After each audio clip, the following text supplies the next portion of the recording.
The display unit, which was at Merewether Beach today, is seen as part of the board's bid to involve the public in the decision-making process for Burwood Beach. It outlines 5 options which people may vote on. They are the tunnel option, which involves the extension of the existing pipeline, an upgrading of Burwood Treatment Works, which currently processes 43% of Newcastle's effluent, tunnelling and recycling, which would mean an extension of the pipe and further treatment to allow the liquid to be used in industry, Burwood treatment upgrading and recycling, and none of the above. With the last option, the consumer will be voting for the board to find another way. The board hopes by allowing people to cast a vote, both young and old will get the type of sewage treatment works they want. Department Director Mr. Trevor Thornton. In April, the board would hope that we have sufficient response from the public in order to be able to make a responsible decision. The principal endeavour is to get a public response before the board comes to any kind of a decision. Now, will the money be available once a decision has been made? The government has promised that the money will be made available, but I think it should be stressed that it still has to be paid for. It is not free money, and in the consideration of the options, I would hesitate to suggest that people do not go for very expensive means which can be available, provided the people are prepared to pay for those very expensive means. Right. The van will go on display for 2 weeks, going to such places as Cessnock, Maitland and Swansea, to give people the opportunity to have their say.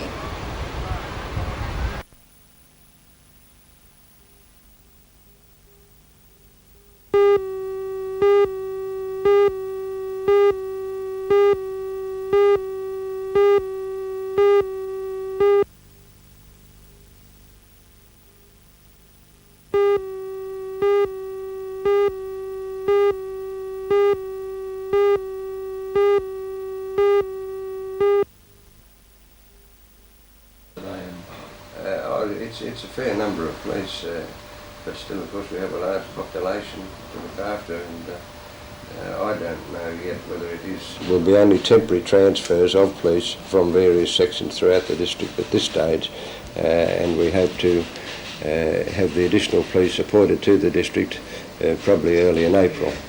But won't the temporary transfers, though, leave some other parts short? We feel that we've taken the police from sections which can spare them for a short time.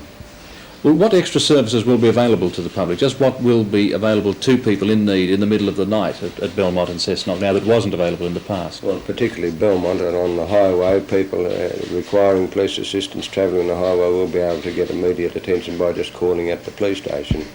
And also, of course, be able to get the attention by ringing the police station instead of having to find that this number doesn't answer and then have to ring Newcastle. Because of the increase in crime in the district and throughout the state, of course, it's been reported recently, are we likely to see more police in the region soon? I think so. I think that the government must realise that we need more police. I don't know that there is any great increase in crime. I have heard a few figures since I've been here, but I don't know whether there's any great increase. But we hope that our extra patrol at these stations will help reduce the crime.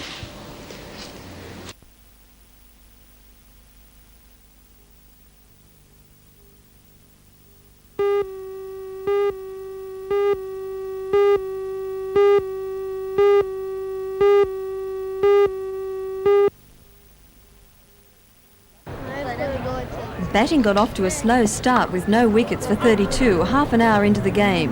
However, shortly after, Doug Walters took over the bowling for Newcastle and Gosford batsman Steve Smith hit a 4. And another on the next ball, giving Gosford a much stronger start to the match, which is limited to 40 overs. Also playing tonight for Gosford is New South Wales batsman Peter Toohey and Steve Rickson and Trevor Chappell. Newcastle is expected to go into bat when the lights are turned on, and the game should continue for cricket fans until about 10 p.m. .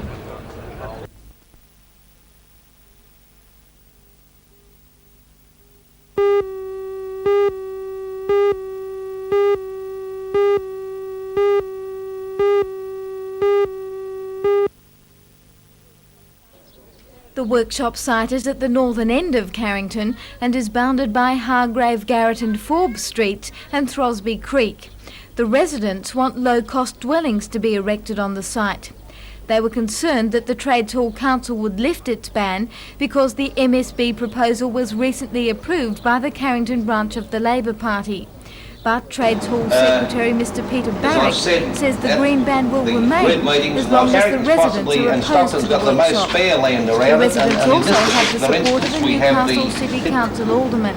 Alderman Lanham from Eastbourne says the proposed workshop will have an adverse impact on Carrington's already industrial environment. At this stage, Carrington's at the crossroads and there's a lot of decisions to be made over there, and if we let this one get away on us, it's going to be hard to come up with the best plan for Carrington. Another issue dealt with at last night's Trades Hall Council meeting concerned the possible building of nuclear submarines at the State dockyard. The French government has offered to sell the Australian Navy advanced nuclear technology for its new submarines. The State dockyard is one of at least 4 shipbuilders vying for that contract. Despite its firm anti-nuclear policy, the Trades Hall Council neglected to make a ruling on the matter last night. Instead, it is calling on the ACTU to formulate a policy for all unions in the shipyards. Mr Barrett says that the Trades Hall Council does not wish to jeopardise the State dockyard's chances of winning the submarine contract.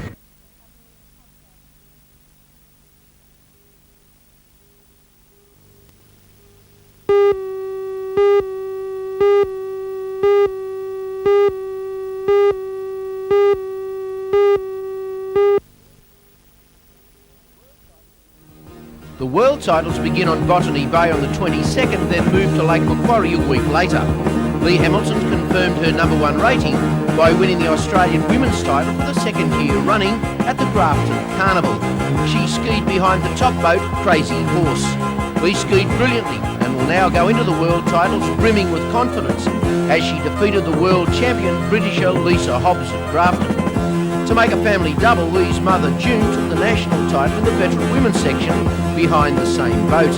Another local resident, Steve Cotton, won the national in senior men's behind the judge.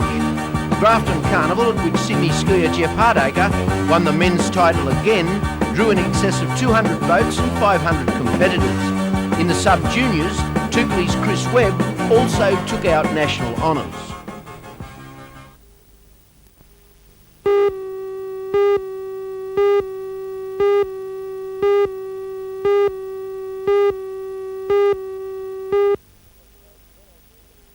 I went over to England with the idea of joining Shaftesbury Harriers, their British First Division club, and I was their second string 5,000 metre runner, and we had a series of meets in the First Division throughout England, and between those meets I'd be running other track races and road races in England and also in Italy. So certainly a lot of racing? A lot of racing, yes, and also a lot of training.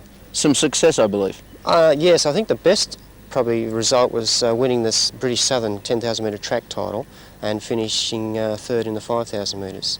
We hear a lot about their top athletes, Coe and Ovet and others. Right. I guess you saw them, but they obviously raced at different distances to you, but right. You must have raced against some pretty hot shots, of course. Sure, yeah. Well, Julian Goder was my teammate. He finished third in the 10,000 metres at the Commonwealth Games in Brisbane, and he was my teammate in the 5,000 metres.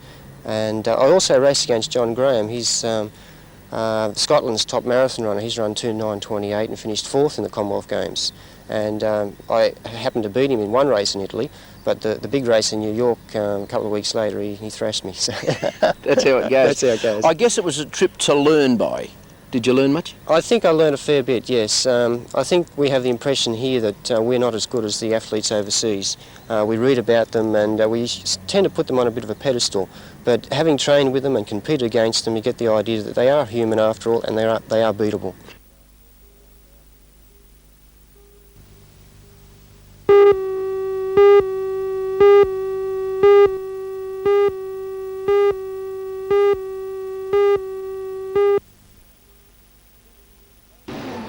Singleton sedan driver John Smith is expected to be hardest to beat in the annual Wins Firecracker Sedan Classic at the International Motordrome tomorrow night.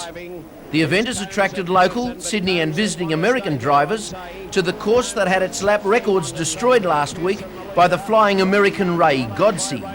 Another American, Jackie the Jet Hewitt, will make his final appearance at the track before heading home.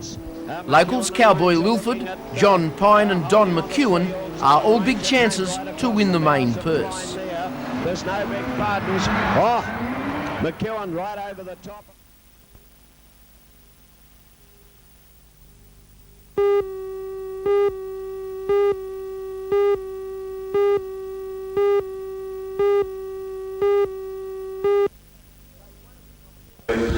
Day one of the Commonwealth Bank Australian Sprint Series saw the title to the end of round 2. The race at this stage is split into 2 divisions. And Australian and state champion Dennis Tanko in his 16-footer Burwood Calendars leads Division A from 5 boats bunched close behind. The St George boat is the only undefeated entry. In Division B, local boat Lake Ford with skipper John Anderson is in equal lead with St George boat AWA with Ed Moran in charge. Next is Peregrine, also from St George, and local sprint champion Schweppes with John Millwood. It's the first such national title, with this style of racing quite new to the visiting boats. But it obviously hasn't worried favourite Burwood Calendars. The race makes for spectacular viewing from the shore and continues tomorrow when further rounds and the finals will be sailed. 12-knot nor'easterly breezes were the order of the day.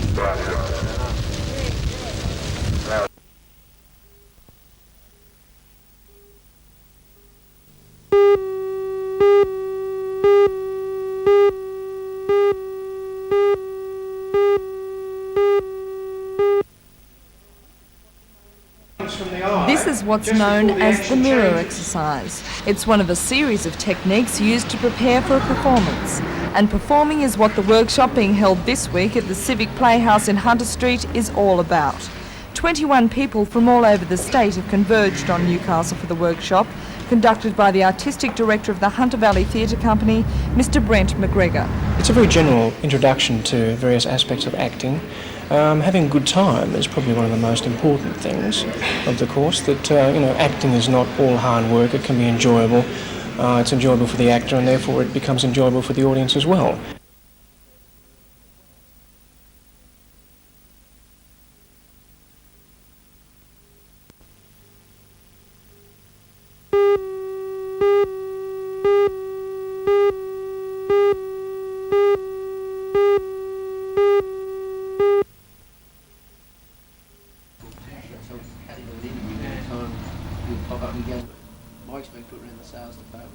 Been away twice before, once to Hong Kong and to England last year, and the Olympics is my first. This looks exciting. The venue, particularly in Illinois, looks something out of the box. It should be quite an interesting setup. The university caters for 75,000 people. There's 3 swimming pools, all heated, all 8 lanes. There's an indoor-outdoor track, plenty of archery fields, so it's going to be a very exciting experience. You don't want to come home? No, just for the cooking. For the cooking. What about your swimming? How's it going? Pretty good at the moment. We've got a few medical problems. We'll get over those tomorrow and hopefully go back to training next week. How many's in the team? There's 55 athletes and 15 escorts in the team all up. And you got a July date in Illinois, is it? July, yeah. July 4th is the last day, Independence Day, and we leave on June 12th. So, how can we anticipate going in results? Do you know much about times of other nations? Well, at the Nationals, which David and I have just compared at, there were 6 world records broken by our team and 127 Australian records. So all up, we've got a pretty strong contingent going over there. David, you're a bit of a new chum at this, to go overseas at least, anyway. Yeah, it's the first time I've been overseas in Australia. I've been around Australia a fair bit. But sure. You must be firing the arrows pretty well to get in the side. Yeah, I didn't think I'd make it, but... How many archery people are going? There's 4, 3 or 4. Yeah. Do you know much of their standards over there, how good they are? Or what you can expect? I really don't know, because I haven't been overseas to see what it is, but it would be pretty good, I'd say. The bullseye's the same anyway, isn't it? Yeah. I guess you're a bit inspired by the New Zealand lady in the Commonwealth Games, Nerily Fairhall. She skittled them. Yeah, you're not wrong. With the same disability that you've got. Yeah. Something to live up to, I suppose. Yeah.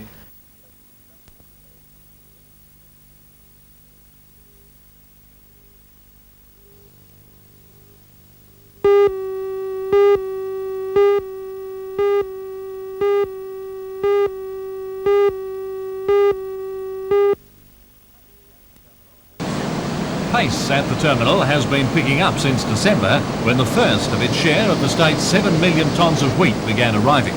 Up to 200 rail wagons a day have been discharging, and in order to increase the rate even further, the Grain Handling Authority decided to introduce a second shift at the Carrington silos. That system was to have begun today, and while it's believed agreement has been reached with the Australian Workers Union on manning, talks with the other union involved, the Public Service Association, did not arrive at a suitable accord. Loading of a 42,000-tonne shipment bound for Russia was in full swing when a decision was made to remove the gantries this afternoon. The German vessel, the Adriano, will now have to wait until tomorrow morning before loading resumes again. A spokesman for the Public Service Association said the Grain Handling Authority is lodging a disputes claim with the State Industrial Commission. The spokesman also said that the PSA has a total ban on overtime, which will, for the time being, prevent the working of an afternoon shift.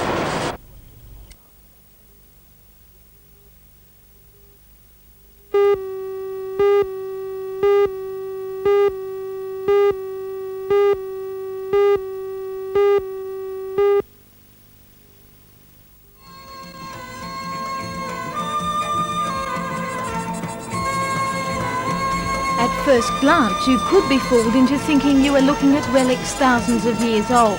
Each item in the exhibition, however, is a carefully constructed replica of the original. The collection is the work of Mr. Ramsey Mishriki. Mr. Mishriki is offering many of the items for sale, and some of the proceeds will help the needy in Egypt. The exhibition presents a fascinating picture of a civilization that flourished thousands of years before the time of Christ. The replicas of statues and figurines uncovered in Egyptian tombs have been carefully moulded from timber, metal and clay, and each is accompanied by historical information. The feature of the exhibition is undoubtedly this copy of Tutankhamun's death mask. The original, which is housed in the Cairo Museum, was cast in gold and finished with semi-precious stones. The Egyptian exhibition will be on show at Market Town until January 21st.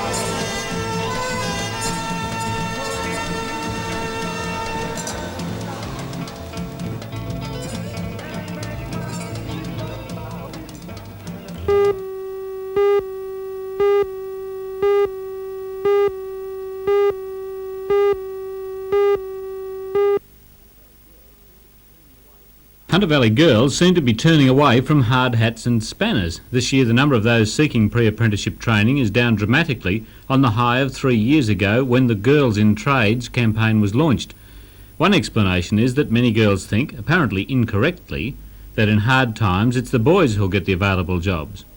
I think that they're suffering from a discouraged worker syndrome, where they're getting the message or they get the feeling that because there's been a downturn that there are no jobs available for them. And they seem to be withdrawing completely, which is unfortunate because it's not the case that there aren't the jobs there. The boys are not reacting that way?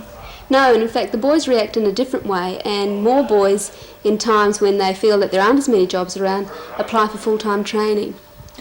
The girls shouldn't really be discouraged. They haven't perhaps lost out on jobs as much as boys have when you look at the figures in trades. That's right. In reality, the girls who have gone into trades have been doing quite well. And in fact, last year when the number of apprenticeships dropped, and the boys missed out more than the girls did. Employers were still taking on roughly the same numbers of girls that they had previously.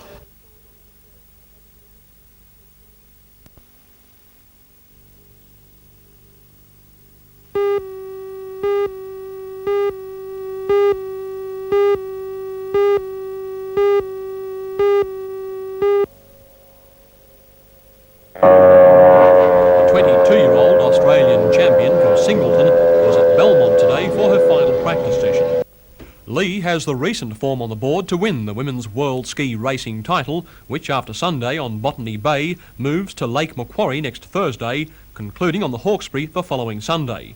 It's a tough assignment, with each race lasting about an hour at speeds of well over 100 kilometres per hour and competition from 11 countries. So how does Lee treat her final training session? It's important as every other training session, but you have to be a little bit more careful as you come closer to the races. Now, you have had a bit of a history of injuries and a bit of bad luck in the past. It's very important for you to do well this time, isn't it? It's important, but if we don't do as well as we want to do, I know that we've done the best we possibly can. I've done the best I can. My father has done the best he can with the boat and my observer. So if we don't win, we've done the best and as we possibly can, and whoever does win deserves it.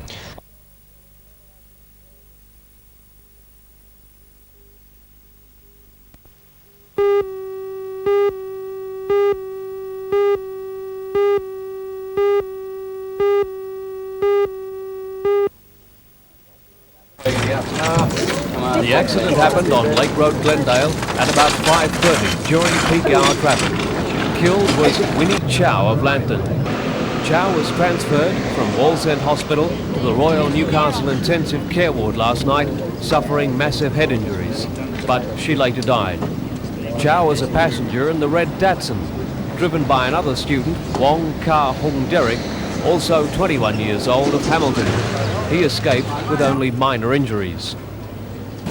Driver of the white Ford, a 21-year-old Edgeworth woman, has been charged with culpable driving and PCA.